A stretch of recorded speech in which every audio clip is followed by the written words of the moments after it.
Bom dia, pessoal, tudo bem? Bom dia, Patrícia. Bom dia, pessoal. Bom dia, Guilherme. Bom dia. Programa com outra pessoa é igual relacionamento familiar. Olha só, gente, sobrou pra mim. Isso porque hoje a gente vai falar de família disfuncional. Você sabe o que é isso?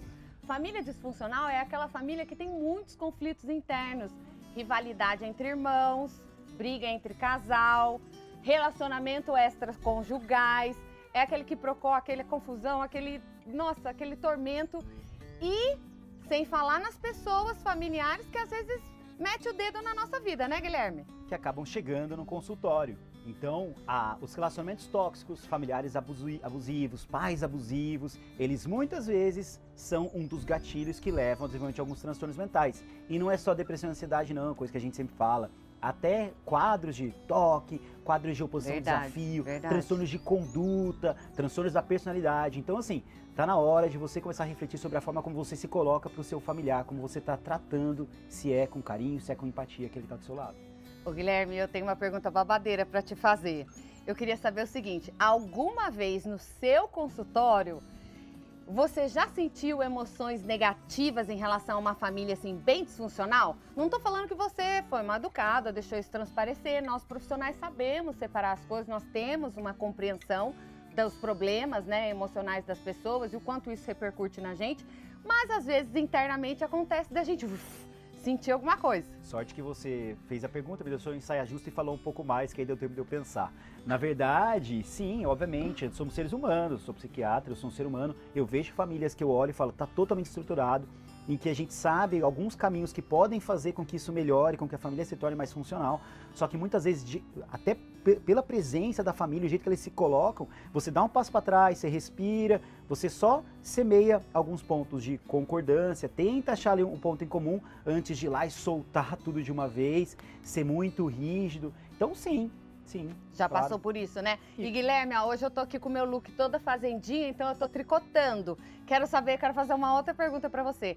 E por acaso você também já teve aquele familiar que você tava lá tratando e ele se intrometia no tratamento do filho, se intrometia? Você sabe, recentemente estava discutindo um caso com uma das psicólogas lá do instituto, exatamente nisso, assim, como a mãe de um paciente já bem mais velho, né, ele tem por volta dos 30 anos, a mãe, ela fazia questão de entrar junto em toda a consulta, ela não deixava que ele ficasse sozinho. Não podia? Não podia.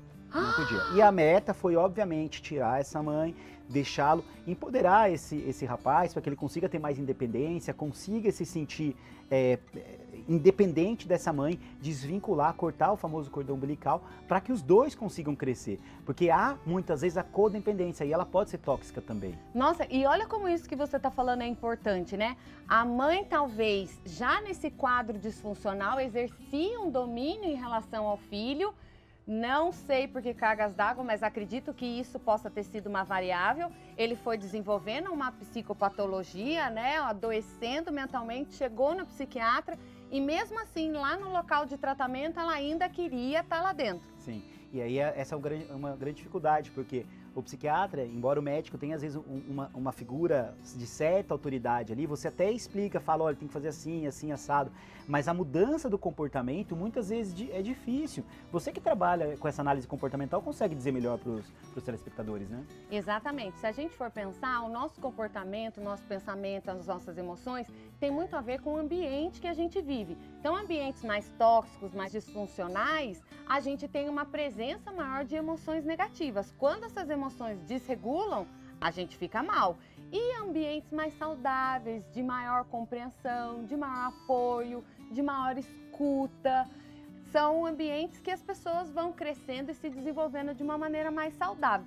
Mas, Guilherme, eu quero saber do povo intrometido. O que você acha desse familiar que fica dizendo pro outro o que ele deve fazer, como que ele deve ser? Escuta. A questão é escuta. Muitas vezes a gente tem necessidade de se colocar, não precisa. A gente tem que ouvir mais, falar menos.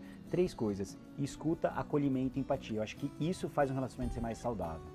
Bem, terminando por aqui, né, Paty? É verdade. E olha só, ele começou falando do relacionamento no começo do bloco, e eu vou deixar aqui que apesar de um relacionamento às vezes poder ser complicado com uma outra pessoa, quando tem troca, quando tem escuta, todo mundo cresce. Beijo pra vocês, gente. Não esqueça de mandar mensagens pra gente com suas dúvidas, comentários e sugestões. Eu sou o Dr. Labinas e me segue lá no Instagram, @Instituto Labinas. E @Patrícia_psicóloga clínica.